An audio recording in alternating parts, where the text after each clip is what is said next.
느헤미야 2장 11절에서 20절까지의 말씀입니다. 제가 먼저 읽겠습니다. 내가 예루살렘에 이르러 머무른 지 사흘 만에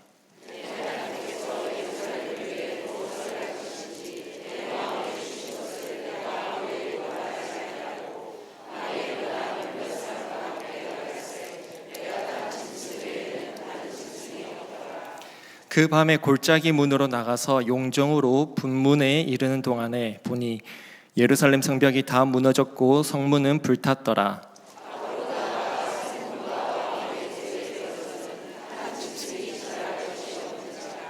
그 밤에 시내를 따라 올라가서 성벽을 살펴본 후에 돌아서 골짜기 문으로 들어와 돌아왔으나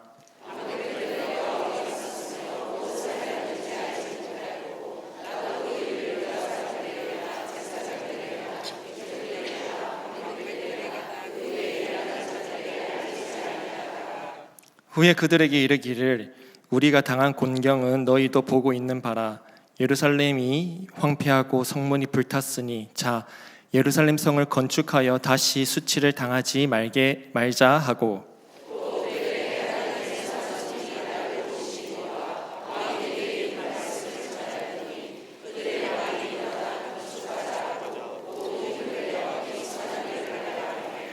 호론 사람 산발락과 종이었던 암몬 사람 도비아와 아라비아 사람 게셈이 이 말을 듣고 우리를 업신여기고 우리를 비웃어 이르되 너희가 하는 일이 무엇이냐 너희가 왕을 배반하고자 하느냐 하기로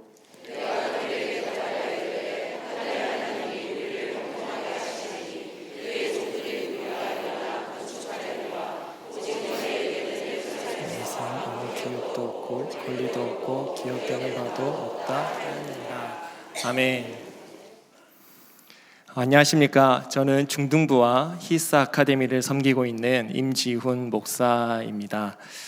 저는 작년까지 울산에 있는 대형 교회에서 2년간 사역을 했었습니다.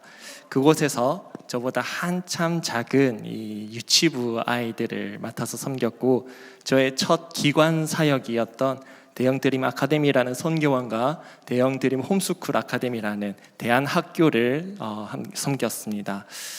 교회 부서나 또는 교회 사역이 아니라 부속 시설로서 첫 사역으로 기관 사역을 접했던 저에게는 이 사역이 정말 부담스럽고 낯설고 참 그랬던 어리둥절했던 시간이었습니다. 사실 왜 저에게 이런 사역이 주어졌는지 질문을 계속 던지면서 2년간의 사역 중에 한 반년 가까이의 시간을 좀 그런 질문을 던지면서 보냈던 것 같아요. 그래도 그저 주어진 일에는 충실히 하자, 열심히 하자라는 마음으로 버티고 있었던 저에게 터닝 포인트가 되는 시간이 있었습니다. 이 대안학교에는 이 두드림 오케스트라라는 오케스트라 팀이 있었는데요. 학교에 다니는 아이들이 악기 하나씩, 바이올린이든 플룻이든 첼로든 악기 하나씩을 배워서 오케스트라 단원이 되었습니다. 그리고 실력의 편차와는 상관없이 모두가 오케스트라 단원이 되어서 매년마다 지역을 찾아서 섬기는 아웃리치를 다녔습니다. 이 아웃리치의 목적에서 가장 큰 비중을 차지했던 것은 딱 한 가지였습니다. 물론 복음을 전하는 것도 있었고 또는 아이들이 선한 영향력이 무엇인지를 경험시키는 것도 있었고 또 타지에 나가는 그 경험이 아이들의 시야를 넓히는 그런 이유도 있었지만 가장 초점이 되었던 것은 바로 위로였습니다. 몸이 지친 사람들을 위로하고 영혼이 지친 사람들을 위로하는 사역을 했던 거예요. 저는 2년간의 사역 가운데 2번의 아웃리치를 갔다 왔습니다. 첫 번째는 대한민국의 신장인 서울에서 위로를 전하자고 아웃리치를 갔었습니다. 한강공원에서 아이들과 함께 공연을 하고 또 타 교회에서 특주도 하고 여명학교에서 공연을 하면서 바쁘게 살아가는 사람들과 몸과 마음이 지쳐있는 사람들에게 잠깐의 휴식을 전해주었습니다. 그리고 두 번째는 작년 2025년 우리에게 있어서 정말 가장 가슴 아프고 안타까웠던 사건이 있었습니다. 3월 22일 경북 의성을 시작으로 안동과 영덕 일대를 태운 뭐라 표현할 수 없는 대형 산불이 일어났습니다. 산불로 인해서 삶의 터전과 마음까지 타버린 그 사람들을 위로하기 위해서 피해 지역 중에 하나의 영덕, 그리고 시골 아주 작은 교회를 찾아가서 그 교회 중심으로 아웃리치를 다녀왔습니다. 두 번의 이 아웃리치를 경험하면서 저는 위로가 무엇인지 다시 배우게 되었어요.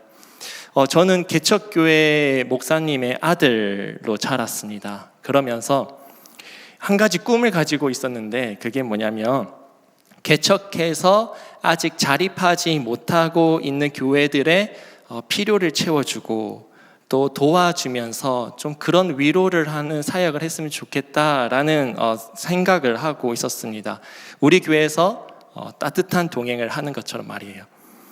제가 생각했던 위로는 뭔가 큰 것을 가지고 또 필요한 것을 채워주는 행위가 위로라고 생각을 했었던 거죠. 그런데 이 두 번의 아웃리치를 보내면서 위로는 마음을 나누고 마음을 세워주는 것이라는 것을 알게 되었습니다. 무너진 마음을 세우고 다시 용기를 불어 넣어주고 할 수 있다라는 소망을 넣어주는 것이 위로이고 사람을 살리는 위로라는 걸요. 그런데 이런 위로가 생각보다 참 많은 사람들에게 필요한 것 같아요. 성도님들의 상황을 봐도 그렇습니다. 제가 유치부 사역을 하면서 선생님들의 기도 제목을 받았던 적이 있었는데 한 분 한 분 이렇게 기도 제목을 받는데 하루는 늘 웃으면서 계속해서 인사를 하셨던 또 그 교사로 섬기셨던 선생님이 몰래 찾아와서 종이 하나를 건네주는 것이었습니다. 그 종이를 받고 그 내용이 뭐라고 써있나 봤더니 차마 입으로 말할 수 없는 TV에서만 보았던 일들을 겪고 있는 것을 보았습니다. 웃으며 지내고 있는 것 같았지만 그 상황을 묵묵히 견디느라 지쳐 있는 선생님을 보면서 세상에 악한 사람들이 정말 많기도 하지만 정말 위로가 필요한 사람들이 많다라는 생각이 들었습니다. 아마 이 자리에 계신 여러분들의 상황도 그럴 거예요. 또한 성도님들의 상황만 위로가 필요한 것이 아니라 이 세상에 우리가 상상할 수도 없는 일들을 겪고 있는 분들이 정말 많을 겁니다. 부모와 자식 간, 부부 간에, 이웃 간에, 직장 내에서 등 여러 관계에서 얽히고 설켜 있는 삶 속에서 상처를 받아 눈물을 흘리고 있는 거죠. 그러면 이런 사람들의 눈물은 과연 누가 닦아주어야 할까요? 누가 이들의 위로가 되어줄까요? 예수님은 병들고 약한 자들, 상처 입은 자들, 사회적으로 격리되고 병든 사회를 손으로 만지시고 그들을 위로하셨습니다. 그렇다면 누가 위로의 손이 되어서 이들의 아픔을 만져줄 수 있을까요? 성경은 위로의 손이 어떤 사람인지 한 인물을 통해서 이야기를 해주고 있습니다. 바로 우리가 오늘 읽었던 느헤미야입니다. 오늘 본문에서 느헤미야는 이 예루살렘으로 가서 무너졌던 예루살렘 성벽을 살펴보고 그곳에 사는 사람들을 만나게 됩니다. 단순히 이 행적만 볼 때 성벽을 다시 지으려고 간 사람처럼 보이는 거죠. 하지만 느헤미야 1장과 2장은 단지 그가 성벽을 세우러 간 사람이 아니라 무너진 마음을 세우러 간 위로의 손이었음을 보여주고 있습니다. 그래서 오늘 본문을 먼저 보시기 전에 앞에 1장과 2장 찬찬히 살펴보면서 오늘 말씀을 알아보려고 합니다. 느헤미야는 남유다가 바벨론에 의해서 멸망한 지 140여 년 후의 사람이었습니다.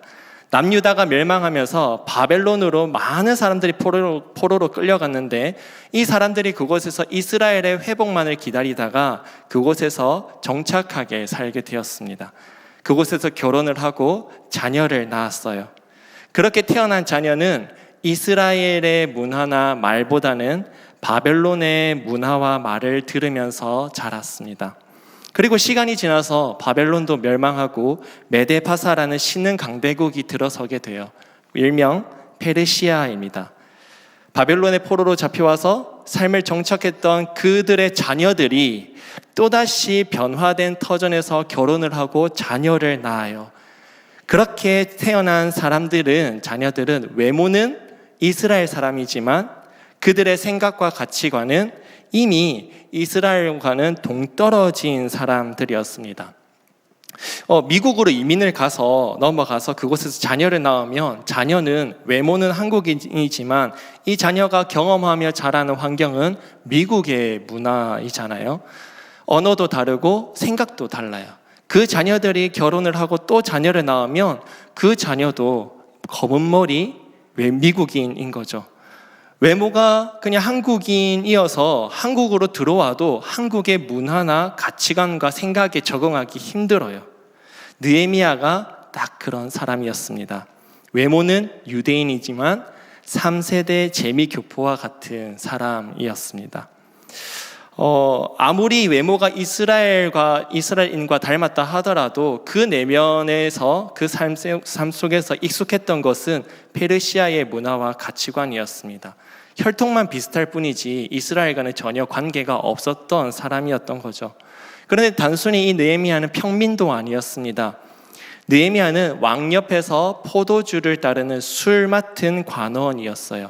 이 술 관원의 임무가 무엇이었냐면 왕이 단지 먹고 마시는 술을 따라주는 것뿐만 아니라 모든 음식물의 안전을 확인했던 사람이었습니다. 그리고 왕이 있는 방을 지키고 종종 왕을 상담해주는 역할을 했었습니다. 그러다 보니까 술 관원직은 아무나 할 수 있는 것이 아니라 왕이 가장 신뢰하고 가장 믿을 만한 총애를 한 몸에 받고 있는 사람이 술 관원이 되었던 것입니다. 페르시아의 문화와 익숙하고 포로였지만 당대 최고의 권력자의 신뢰와 총애를 한 몸에 받고 있었던 사람, 그런 위치에 있었다면 남부러울 것이 없는 사람이 바로 느헤미야였던 거죠. 자신의 나라와는 전혀 무관한 사람으로 살아도 이 느헤미야의 삶은 앞날은 안 봐도 뻔했습니다. 탄탄대로가 펼쳐져 있었습니다. 그런데 하루는 이 느헤미야가 자신의 동생 하나니를 통해서 이스라엘에 대한 소식을 듣게 됩니다. 그리고는 그대로 그 소식을 듣고 주저앉아 버립니다. 그 소식을 1장 2절 3절에서 이렇게 말씀하고 있습니다. 우리 함께 읽겠습니다. 내 형제들 가운데 하나인 하나니가 두어 사람과 함께 유다에서 내게 이르렀기로 내가 그 사로잡힘을 면하고 남아있는 유다와 예루살렘 사람들의 형편을 물은즉 그들이 내게 이르되 사로잡힘을 면하고 남아있는 자들이 그 지방 거기에서 큰 환난을 당하고 능욕을 받으며 예루살렘 성은 허물어지고 성문들은 불탔다 하는지라. 아멘. 느헤미야가 들었던 소식은 역사 속에서만 들었던 이스라엘 예루살렘의 근황이었습니다. 그곳에 남아있던 사람들에 대해서 들어요. 그들이 큰 환난과 능력을 받고 있다라고 합니다. 여기서 큰 환난이라고 하는 이 히브리어 단어는 라라고 하는데 악한, 사악한이라는 뜻이 있습니다. 또 다른 뜻은 재앙입니다. 포로로 끌려가지 않았던 사람들은 그들의 삶이 그래도 좀 평안하고 그래도 마음이 좀 안정되게 살아갈 줄 알았는데 자신의 고향의 땅에 살고 있었음에도 재앙 속에 살고 있었다라고 말하고 있는 거예요. 아마 이런 분위기 속에서 살았을 거예요. 주변 사람들이 지나가면서 이렇게 이야기를 하는 거죠. 너는 죄 때문에 그런 재앙을 받고 있는 거야. 너는 죄 때문에 예루살렘 성벽이 무너진 거야. 너는 죄 때문에 나라가 멸망한 거야. 라고 경멸을 받고 있었을 거예요. 또 예루살렘 성벽이 무너졌고 그뿐만 아니라 허물어지고 불타 있었다라는 소식을 들었습니다. 이 성벽이 의미하는 것은 단순히 외부의 적으로부터 보호하는 것만을 의미하지 않았습니다. 성벽이 의미하는 것은 하나님의 보호와 은혜 그리고 공동체를 상징하는 거였어요. 따라서 성벽이 무너졌다라는 것은 하나님의 보호와 은혜가 있어야 할 자리에 보호와 은혜가 있었다 없었다요? 없었습니다. 하나로 뭉쳐져야 할 공동체는 무너져 있었다라는 뜻입니다. 예를 들어서 명지에 대형마트가 이 트레이더스 말고 대형마트가 들어선다고 한번 생각해 봅시다. 이름 있는 대형마트예요. 오픈하기 전부터 불일 듯 막 이렇게 이 소식들이 막 전달될 겁니다. 오픈 이벤트는 뭐가 나온다는 이런 소식 전단지들을 막 받았어요. 대형마트니까 다양한 종류의 물품들이 준비되어야 합니다. 그런데 막상 오픈이 딱 되고 그곳에 가보니까 있어야 할 물품은 없고 초라하게 진열대만 덩그러니 있고 크기는 큰데 직원이 4명 또는 5명 정도가 되었다라고 한다면 실망이 남지 않을까요? 예루살렘은 하나님의 보호와 은혜가 있어야 했고 그곳에서 이스라엘 백성들이 하나 되어서 하나님을 예배하는 일들이 일어나야 하는 곳이어야 했습니다. 그런데 그곳에 전혀 그런 것들이 없었다라는 거죠. 그곳에 살고 있는 사람들에게도 하나님의 은혜가 없었다라는 겁니다. 하나님의 돌보심이 없었어요. 그들에게 남은 것은 경멸과 비웃음만 남았던 겁니다. 결국 하나님이 버리셨잖아. 하나님이 애굽에서 구원하셨는데 저렇게 버리셨잖아 라면서 주변으로부터 이런 소리를 들었을 거예요. 또 스스로 그런 소리를 들으면서 이런 답을 내렸을 겁니다. 도대체 하나님은 어디 계실까? 하나님은 우리를 버리셨나? 맞아. 우리를 버리셨을 거야. 하나님은 더 이상 우리를 신경 쓰지 않으시는 거야 라는 생각으로 가득 차 있었을 겁니다. 눈에 보이는 성벽만 무너진 것이 아니라 하나님의 은혜도 보호도 그리고 이스라엘 백성들의 마음도 무너져 있었다라는 거예요. 이 소식을 듣고 느헤미야가 이렇게 반응합니다. 4절입니다. 내가 이 말을 듣고 앉아서 울고 수일 동안 슬퍼하며. 느헤미야는 예루살렘의 소식을 듣고 주저앉았습니다. 수일을 슬퍼하고 울었습니다. 무엇이 느헤미야를 이토록 아프게 만들었던 걸까요? 앞서 말씀드렸던 것처럼 느헤미야는 이미 성공한 사람입니다. 남부럽지 않는 권력을 손에 쥐고 있었습니다. 예루살렘의 소식은 그저 안타까운 이야기로만 넘겨도 되는 일이었어요. 그런데 왜 이토록 주저앉아서 슬퍼했을까요? 그 이유는 하나님의 은혜가 머물러야 할 곳에 은혜가 없었기 때문입니다. 하나님의 은혜를 받아야 할 사람들에게 은혜가 보이지 않았기 때문이에요. 그들의 죄로 인한 하나님의 진노의 결과가 너무나도 처참했기 때문입니다. 그래서 느헤미야가 이렇게 기도해요. 1장 10절 함께 읽겠습니다. 이들은 주께서 일찍이 큰 권능과 강한 손으로 구속하신 주의 종들이요 주의 백성이니이다. 아멘. 처참한 현실을 두고 이렇게 이야기를 하고 있는 거예요. 지금 저 상황에 있는 예루살렘과 백성들은 주님이 구원하신 백성들이잖아요. 다시 은혜를 주세요라고 기도하고 있는 거예요. 사랑하는 여러분, 은혜의 시선으로 보면 은혜가 필요한 자리가 보입니다. 은혜의 시선으로 보면 위로의 자리가 보입니다. 느헤미야는 은혜의 시선으로 보았습니다. 그랬더니 단순히 성벽이 무너진 것만 본 것이 아니라 은혜가 없음을 보았던 것입니다. 평화의 도시라고 불리던 예루살렘이 평화가 없다는 것을 보게 된 거예요. 그래서 주저앉았던 겁니다. 사회적 문제가 생기면 그냥 행정적으로 좀 잘 해결하면 된다고 생각했던 것들이 이제는 은혜의 시선으로 보면 그 문제 속에 채워져야 할 은혜의 자리가 보이게 되는 거예요.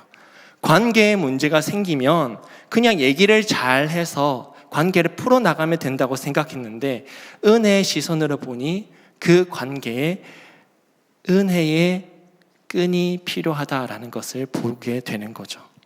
사랑하는 여러분, 우리가 위로의 손이 되기 위해서 먼저 위로가 필요한 자리를 볼 수 있어야 합니다. 그러기 위해서는 은혜의 시선이 덮여야 합니다. 은혜의 시선이 우리에게 덮이면 우리의 마음도 은혜로 덮이게 됩니다. 은혜로 덮인 마음이 위로의 자리를 보게 합니다. 이 신비한 영적인 원리를 통해서 원리처럼 은혜의 시선이 우리 호산나 교회 모든 공동체 가운데 덮여지기를 축복합니다. 그러면 은혜로 덮인 우리의 마음으로 은혜가 필요한 자리를 보게 될 때 우리는 무엇을 해야 할까요? 이제는 은혜로 덮인 눈으로 은혜를 채워주시는 분을 바라보아야 합니다. 우리 1장 4절 다시 한번 더 같이 읽어보도록 하겠습니다. 내가 이 말을 듣고 앉아서 울고 수일 동안 슬퍼하며 하늘의 하나님 앞에 금식하며 기도하여. 느헤미야는 주저앉아서 동족들의 아픔을 보고 상황을 보고 울기만 하지 않았습니다. 그는 하나님께 기도를 했어요. 무려 4개월 동안 기도를 했습니다. 1장 1절에 보면 기슬르월, 그리고 2장 1절에 니산월이라는 이 날짜가 기록되어 있는데, 기슬르월은 11월에서 12월 정도를 가리키고 니산월은 3월에서 4월을 가리켜요. 그러니까 무려 4개월이라는 이 시간 동안 하나님께 계속해서 같은 기도 제목으로 기도를 했다라는 거죠. 여전히 마음을 누르고 있는 그 아픔이 가시지 않아서였어요. 그래서 위로가 필요한 곳을 향해서 위로를 달라고 기도하고, 회복이 필요한 곳을 향해서 회복을 달라고 기도를 하고, 은혜가 필요한 곳에 회복을 달라고 하나님께 계속해서 기도를 했습니다. 그러자 어떤 일이 일어났을까요? 2장 8절입니다. 우리 함께 읽겠습니다. 또 왕의 삼림 감독 아삽에게 조서를 내리사 그가 성전에 속한 영문의 문과 성곽과 내가 들어갈 집을 위하여 내 하나님의 선한 손이 나를 도움으로 왕이 허락하고. 여러분, 당시 페르시아의 신하들은 왕의 기분과 마음에 맞춰야 했습니다. 왕의 기분을 조금이라도 거스르는 행동을 했다면 그 사람이 왕이 사랑하는 왕비였어도 죽음을 면치 못했어요. 그래서 왕비였던 에스더가 뭐라고 하면서 왕에게 나갔습니까? 죽으면 죽으리이다 하면서 왕에게 나아갔던 거예요. 느헤미야는 왕의 최측근, 신뢰를 한 몸에 받는 사람이었습니다. 그런데 왕비도 죽음을 면치 못하는데 신하쯤이야 별 수 있을까요? 절대적으로 왕 앞에서는 자신의 기분이 아니라 왕의 기분을 맞추면서 살아야 했습니다. 그런데 4개월 동안의 슬픔과 이 기도가 이 느헤미야 얼굴에 수심을 새겼던 것입니다. 이제 모든 것이 무너지는 순간이에요. 이제 사형을 당해도 할 말이 없습니다. 그래서 느헤미야가 두려워했습니다. 그런데 그 위기의 상황 속에서 하나님의 선한 손이 당대 최대 강국인 페르시아 왕의 마음을 움직이셨습니다. 아무도 움직일 수 없을 것 같던 그 왕의 마음을 하나님께서 움직이셨던 겁니다. 사랑하는 여러분, 불가능해 보이는 일이라도 하나님의 선한 손이 만져주시면 가능한 일로 바뀝니다. 답이 없어 보이는 상황에서도 길을 열어주십니다. 우리가 하나님께 기도하면 하나님의 선한 손이 움직이십니다. 그런데 더 놀라운 사실은 무엇이냐면 하나님의 선한 손이 왕의 마음만 만지신 것이 아니라 느헤미야의 마음도 만지셨다라는 거예요. 왕이 느헤미야를 보고 수심이 가득하다는 것을 알아차렸을 때 느헤미야의 계획, 그동안 쌓아왔던 그 계획들은 다 이미 끝난 상황입니다. 인간적으로 보면 왕의 말 한마디로 모든 것이 다 끝나는 순간이었습니다. 하지만 그 순간 하나님의 선한 손이 느헤미야를 도우셨어요. 왕의 마음만을 만지신 것이 아니라 느헤미야의 마음도 만져주셨던 것입니다. 느헤미야가 은혜로 덮인 마음으로 하늘 위를 바라보니 하나님의 위로가 내려온 것입니다. 여러분, 하나님은 당신의 일을 시작하시기 전에 그 일을 맡길 사람의 마음부터 만지십니다. 느헤미야에게 하나님의 위로가 임했던 것은 하나님의 일하시는 방법이었어요. 은혜로 덮인 마음을 가지고 하나님께 기도하면 하나님의 선한 손이 먼저 내 마음을 위로하시고 은혜로 채우십니다. 은혜가 필요한 곳에 역사하시는 것이 아니라 내 마음에 먼저 역사하신다라는 거죠. 예수님은 말씀으로도 치유하기도 하셨지만 때론 직접 만지시면서 치유를 하셨어요. 단지 그 병만을 치유하시는 것에 목적이 있는 것이 아니라 사람의 마음을 만지려고 하셨기 때문이었습니다. 사랑하는 여러분, 우리에게도 이런 하나님의 선한 손길이 필요합니다. 우리의 마음에도 은혜가 채워져야 하고 위로가 채워져야 합니다. 위로를 받은 사람이 위로를 전할 수 있고 은혜로 채워진 사람이 은혜를 줄 수 있습니다. 그제야 비로소 우리가 이 땅에서 위로의 손이 될 수 있는 것입니다. 사랑하는 성도 여러분, 오늘 이 자리에 여러 가지 기도 제목들을 가지고 나왔을 거예요. 여러분들이 은혜로 덮인 마음으로 위를 바라볼 때 하나님의 위로가 여러분들의 삶 가운데 내려오는 은혜가 있기를 예수님의 이름으로 축복합니다. 이 왕의 허락을 받은 느헤미야는 예루살렘으로 떠납니다. 그곳에서 처음으로 했던 일은 첫 삽을 뜨고 기공식을 했던 것이 아니었어요. 모든 것이 다 무너지고 불타 사라진 곳을 바라본 후에 맨 처음으로 했던 일은 낙심해 있던 사람들의 마음을 세우는 일이었습니다. 이미 예루살렘 사람들은 낙심과 절망 속에서 허덕이고 있었던 사람들이었습니다. 주변 사람들로부터 조롱과 조소로 인해서 손가락질을 너무 많이 받아서 지칠 대로 지친 상태였습니다. 더 이상 희망이 없다고 생각했고 그들의 삶을 살아내기에 급급했습니다. 무너진 성벽은 이미 삶의 일부가 되었습니다. 그런데 어떻게 그들의 마음을 세울 수가 있을까요? 내가 돈을 가져줄 테니까, 먹을 것을 해결해 줄 테니까 우리 성벽 한번 같이 쌓아볼까요? 이렇게 할까요? 내가 돌아왔으니까, 다른 사람들이 아니라 내가 돌아왔으니까 성벽 한번 다시 지어보자 라고 하면 사람들이 느헤미야의 말을 들으면서 그래 우리도 짓자 라고 하며 시작을 할까요? 사람은 권력이나 돈으로 움직이는 것이 아니더라고요. 사람은 마음을 움직여야 합니다. 마음을 움직이려면 마음을 만짐받은 사람이 그 사람의 마음을 움직일 수 있습니다. 사람의 마음을 위로하는 것도 마음을 위로받은 사람이 할 수 있는 거예요. 무너진 마음을 세우는 일도 세워짐을 받은 사람이 할 수 있는 것입니다. 느헤미야는 예루살렘 소식을 들었을 때 그 마음이 무너졌습니다. 그리고 4개월간 기도를 했고 무너진 마음을 하나님께 계속해서 내어놓았습니다. 그러자 느헤미야의 그 무너진 마음을 하나님의 선한 손이 세워주셨습니다. 왕의 마음을 만지시면서 느헤미야의 마음도 함께 만지시고 세워주셨던 거예요. 이것을 경험했습니다. 느헤미야는 자신이 받았던 이 하나님의 선한 손의 역사를 기억하며 백성들의 마음을 다독였습니다. 우리 17절, 18절 함께 읽도록 하겠습니다. 후에 그들에게 이르기를 우리가 당한 공경은 너희도 보고 있는 바라. 예루살렘이 황폐하고 성문이 불탔으니 자 예루살렘 성을 건축하여 다시 수치를 당하지 말자 하고 또 그들에게 하나님의 선한 손이 나를 도우신 일과 왕이 내게 이른 말씀을 전하였더니 그들의 말이 일어나 건축하자 하고 모두 힘을 내어 이 선한 일을 하려 하매 느헤미야가 백성들에게 뭐라고 했나요? 하나님의 선한 손이 자신을 도우신 일과 왕의 말을 전했던 거예요. 자신도 예루살렘 성벽의 이야기를 듣고 무너졌던 마음과 현장에 와서 실제로 무너진 성벽을 보면서 이스라엘 백성들의 마음을 공감하고 자신이 어떻게 위로를 받고 세움을 받았는지 하나님의 선한 손의 역사를 백성들에게 이야기를 했던 것입니다. 그러니까 백성들이 어떻게 반응을 해요? 일어나 건축하자. 모두 힘을 내어 이 선한 일을 하려 하매 라고 말씀합니다. 느헤미야의 말은 단순히 성벽을 짓게 만드는 것에 그치지 않았습니다. 오늘 본문에서 힘을 내어 라는 이 말은 히브리 원어로 하자크입니다. 원뜻은 용기를 보이다 또는 복원하다 라는 뜻을 가지고 있습니다.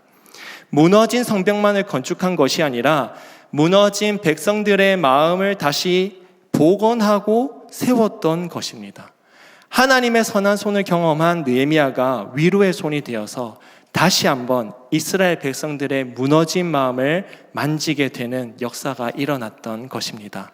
사랑하는 여러분, 사람들의 무너진 마음을 세우기 위해서 우리가 먼저 하나님의 선한 손길을 경험해야 합니다. 하나님의 선한 손을 경험하면 우리가 위로의 손이 되어서 무너진 사람들의 마음을 세울 수 있는 것입니다. 말씀을 정리하겠습니다. 느헤미야라는 이 이름의 뜻이 뭔지 아세요? 느헤미야라는 이름의 뜻은 하나님은 위로이시다라는 뜻입니다. 느헤미야는 자신의 삶 속에서 하나님이 위로되심을 경험했습니다. 은혜의 시선으로 고향 땅을 바라보면서 무너진 성벽과 사람들의 상황을 들었을 때 느헤미야도 함께 무너졌습니다.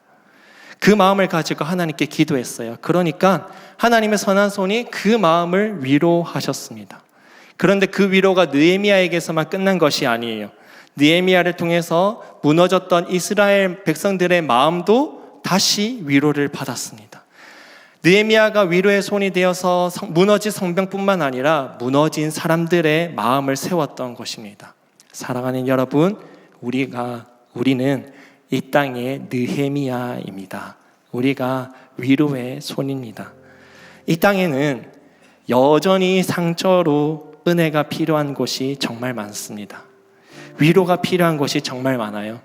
그곳이 가정이 될 수도 있고, 직장이 될 수도 있고, 내가 만나는 사람이 될 수도 있고, 옆에 있는 사람, 옆에 있는 그냥 늘 웃고 지냈던 그 옆에 있던 성도, 친구가 될 수도 있습니다. 우리가 그들에게 위로의 손이 되기 위해서 우리가 먼저 위로를 받아야 합니다. 우리가 먼저 하나님의 선한 손길을 경험해야 합니다. 그래서 우리가 하나님께 나아가고 기도해야 하는 것입니다. 하나님의 선한 손길을 경험하기 위해서 하나님께 나아가는 거예요. 하나님께 나아가면 하나님이 역사하십니다. 느헤미야처럼 그 시선을 위로 둘 때 하나님의 위로를 받을 수 있는 것입니다. 오늘 이 자리에 나오신 우리 모든 성도님들이 하나님의 놀라운 선한 손길과 위로의 손길을 경험하셔서 여러분의 삶의 자리에서 위로의 손이 되시길 예수님의 이름으로 축복합니다. 우리 함께 말씀을 기억하시면서 이 찬양하며 나아갔으면 좋겠습니다.